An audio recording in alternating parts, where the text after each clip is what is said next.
Welcome to the Living the Dream podcast with Curveball. If you believe, you can achieve.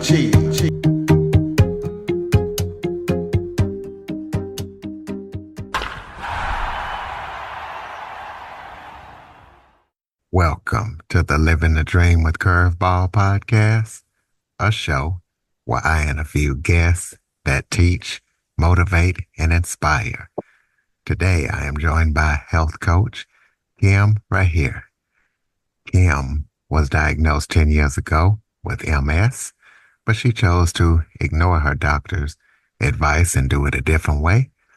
Her doing it a different way led her to a weightlifting championship, and now she focuses on helping others, and she focuses on reactivating and rebuilding muscle. So we're going to be talking to her about her journey and how she's helping people. Kim, thank you so much for joining me today. Thanks for having me. Why don't you start off by telling everybody a little bit about yourself? Yeah, so I'm a German. I used to be a journalist, led a happy journalist life. I loved my job, had 3 small kids. My husband is a journalist too.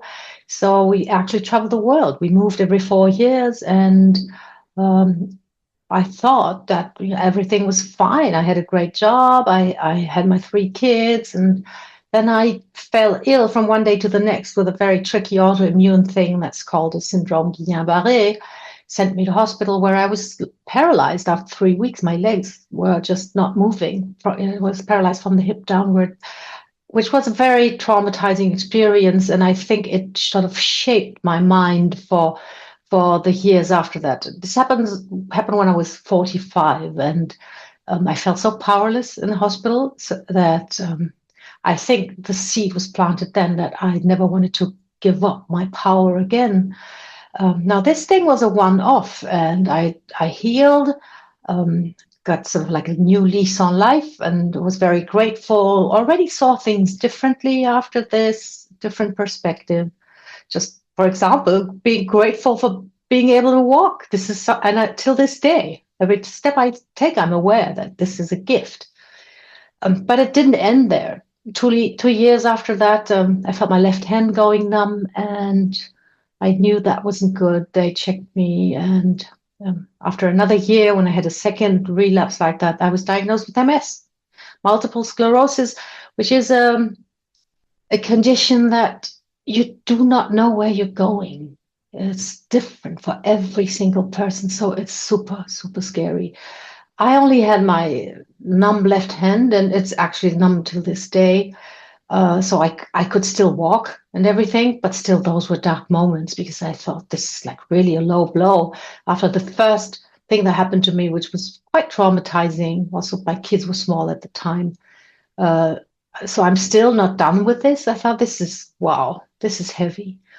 And I learned to focus just on the present day. Because when you look at the big picture in a situation like that, with a diagnosis like that, you get so scared. So it taught me to just think about today, spend the day with my kids, make the most of it, enjoy life. And today I'm actually grateful for this experience, which is, maybe it sounds crazy. When I talk to my mom, she says, "Oh, it was such a horrible time, such a horrible thing." And then I tell her, yeah, it was hard at the time, but today I'm grateful because it changed my perspective. It changed my life. It changed the way I saw things. And when the doctor said I should be careful with exercise, I thought this was a weird advice because he didn't say why, and he didn't say what he feared might happen to me. And when I talked to a nurse the day after, she said, "No, exercise is great. You just go ahead because it makes you fatigue resistant." And I think I talked about the seed that was planted when I was in hospital. I had this desire to become physically strong. I wanted to be able to trust my body again. And I lifted heavy and heavier, and I got better and better. Until 7 years ago now, my neurologist said that I was in such great shape. I had no relapse and nothing, that I could actually stop my treatment. And that's when I realized that with my approach that I chose instinctively for myself, I was maybe onto something and I could help other women who maybe felt like me, like I felt at the time, like, this is just darkness and where am I going? What can I do? Or could it be any worse? That yes, there's always something you can do. And if you opt for this very simple thing of physical strength, you can make your life so much better, your quality of life so much better. And I think having experienced this myself helped me to get this understanding, this empathy for where people are at when they feel so low and think they can't do anything, and help them out of there and help them get stronger and improve their quality of life. Well, tell us about your career as a journalist. Yeah, so I started with a newswire, like a news agency. In the US, they have AP. I was in Europe and I worked for the French news agency, which is called AFP, Agence France Presse. And I worked for the German service because I'm a German. And it was super exciting. It was like the perfect job for me at the time. So we were treating news from all over the world for the German readers. It was fast paced, and still you had to be very, very thorough and diligent because, everybody wants to trust a news agency. You cannot just throw out stuff. It has to be like totally double checked, triple checked, and good info. And I loved it. And I married a journalist, a colleague, and we started traveling around the world. And I started working as a freelancer, which was great too, because I could go and find and choose my stories. And I loved telling stories. We lived in the Arab world, for example, and there it was so much easier for me as a woman to talk to women and talk to them about how they feel, how they live, or what they dream of. And I really enjoyed that. When I got ill, I was not a freelancer. I was employed. I was working shifts. It was pretty tough. But I still wasn't disenchanted with journalism as I became later. I was still loving the work of, finding stories, finding and treating information and making it accessible to everybody. That was always my mission. Give people information so they can make good decisions in life and in politics when they vote, stuff like that. And over time with technology, everything has changed in journalism. The information doesn't have the same purpose. It's not to make people responsible citizens. It's become a commodity. The more clickbaity, the more exciting, the more weird, the more scroll stopping, the better. And this hasn't really stopped at the news agencies' doors. They are still probably the most serious, but there's a lot of things have changed, and I was getting frustrated with that. And I think, my illness and then my recovery, I think they were like a calling and told me that I needed to do something else. So it's 7 years ago when my doctor told me I could stop my treatment, I thought, yes, I'm onto something. I'm tired of journalism. I want to have an impact, a different impact. I want to improve, change people's lives. And so I quit that career. Well, why do you feel like building muscle for women is so crucial during midlife? Yeah, that's something that's my big mission, because as women, we are not brought up to think that muscle is important for us, right? We think we want to be pretty, elegant, smart, educated, all kinds of things, but no one really tells us that we need muscle so much for our health and our longevity. And when we reach 35, our bone density, our muscle mass, everything only deteriorates if we do not pay attention, if we do not counteract. And that's something that many women still don't know, are not quite aware of.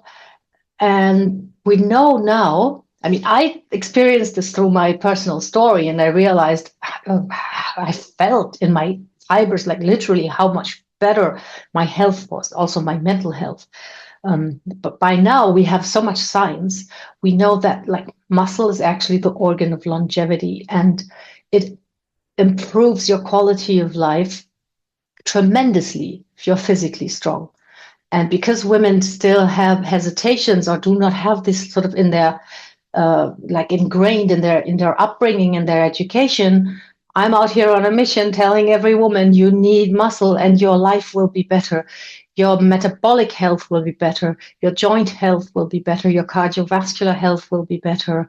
And most of all, your mental health will be so much better. We have so much research now showing that all symptoms of mental health problems improve with strength training. So this is like really the royal solution to so many problems.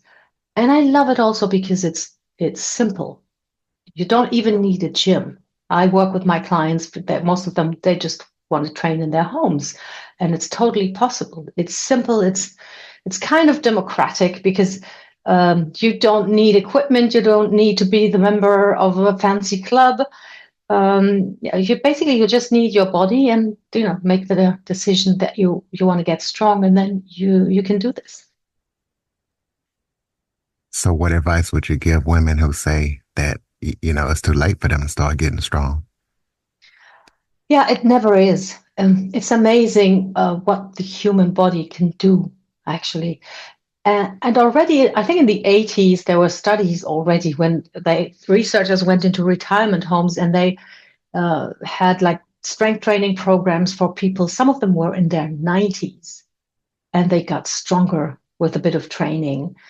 And I know that we have this, as humans, I think we tend to have a black or white attitude because it makes things easier to understand when we just think black or white, all or nothing, right or wrong, when reality is so much more complex. And when it happens, not, I hear this all the time. You're a woman, you're 55, and you realize, oh my God, my knees have become dodgy. They hurt me. Think, okay, if I have dodgy knees, then I can't exercise.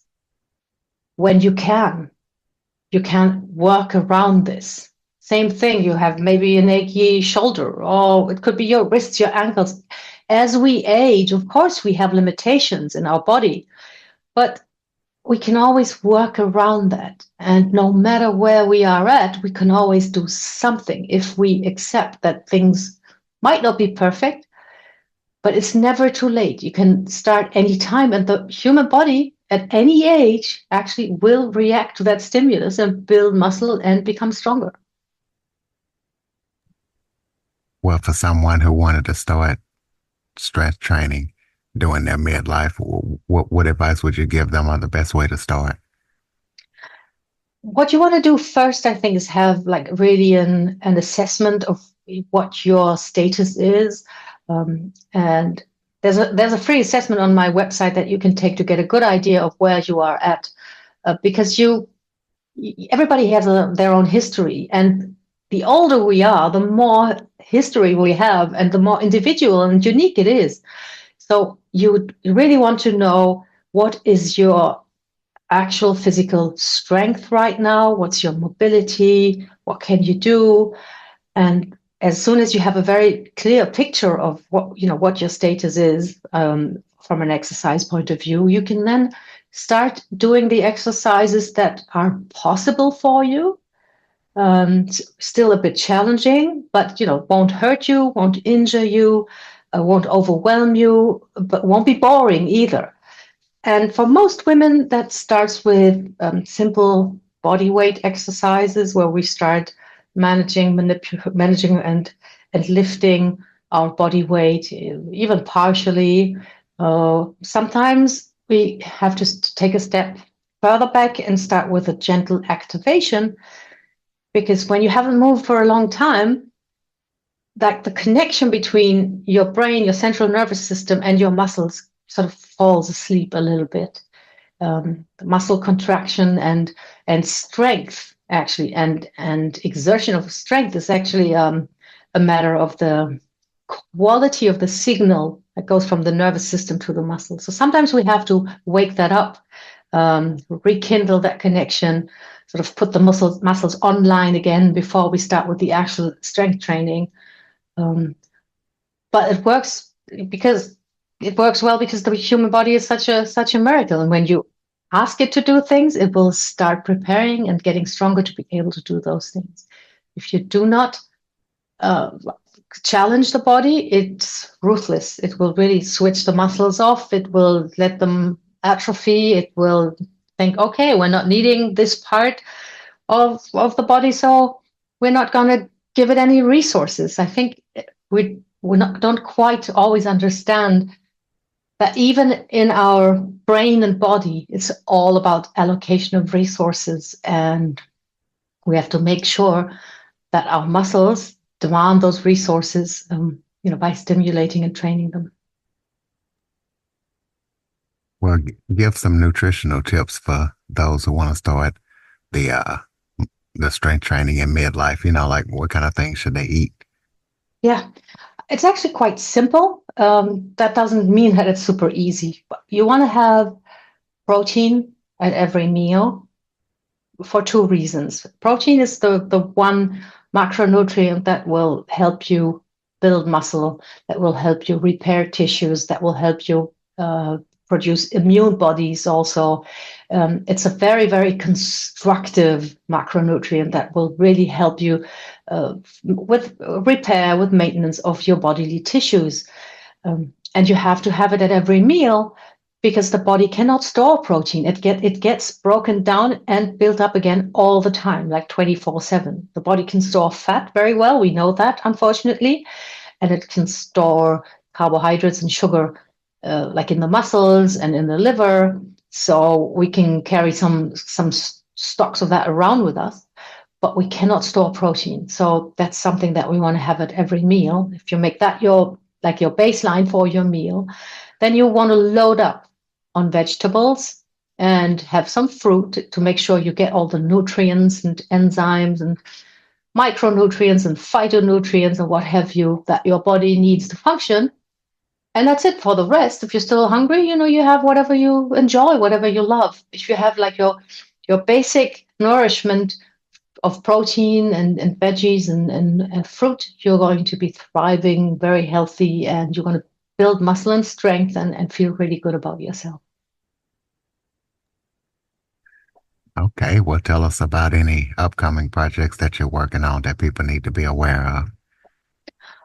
Well, I am training myself. I've become, after starting lifting, I was lifting for a while, then I became a weightlifter, which is something different still. It's like I do Olympic weightlifting, where there's only two movements, but they are explosive and very technical. So it's a lot of fun, very challenging.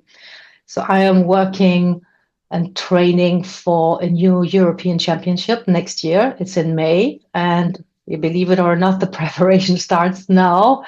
And that's like my personal project. And I'm also working on a book to help menopausal women thrive again, reclaim their youthful self, reclaim their body, which often they feel is letting them down, and do that in like very simple steps. But that's a little bit out. I'm just starting to write this. Well, so people can keep up with everything that you're up to, throw out your contact info. Yeah, the easiest thing is to go to kimrahir.com. This is my website. You can take the assessment there to find out what your situation is, and when you fill that in, I'll give you some tips and next steps that you can take to start going, because I know it can be very overwhelming, and we want to cut it down to small steps that you start taking. So when you take that assessment, that's on my website, kimrahir.com. And with my name, Kim Rahir, you can follow me on Facebook or Instagram. I share a lot of tips, a lot of info, and also a little bit about my weightlifting adventures. Okay, close us out with some final thoughts. Maybe if there was something I forgot to talk about that you would like to touch on, or any final thoughts you have for the listeners. Well, there's one thought that I think is it's sort of I'm thinking more about this because it simplifies things and it's a bit counter. It goes a bit against like what people are sort of most people are saying nowadays. We have this idea that if we find the right mindset, then we can achieve anything. So it's this mind over matter approach where if we can only sort of get our mind in the right place, if we can only get the right setup in our mind, and then we will be able to do all these things that we know will make us healthier and feel better about ourselves. And I am thinking more and more that it's actually the other way around, that it's matter over mind in the way where we start by doing the actions, by just moving a little bit more, walking a little bit more, eating maybe one more vegetable in a day. That if we keep doing those actions, we will become the person that does those actions. So this activity, this physical doing will actually help then shape the mindset that we are looking for. So I think matter over mind is something that you want to consider when you're looking for ways to improve your quality of life and your health. All right, ladies and gentlemen, KimRahir.com. Please be sure to check out her website and everything that she's up to. Follow, rate, review, share this information to as many people as possible. If you know somebody who needs to do some strength training, midlife, send this episode to them. Jump on your favorite podcast app, give us a review, follow us, share the show. If you have any guest or suggestion topics, Curtis Jackson 1978 at att.net is the place to send them. Thank you for listening. Kim, thank you for all that you do. Listeners, thank you for supporting the show. And Kim, thank you for joining us. Thanks for having me. For more information on the Living the Dream podcast, visit www.djcurveball.com. Until next time, stay focused on living the dream.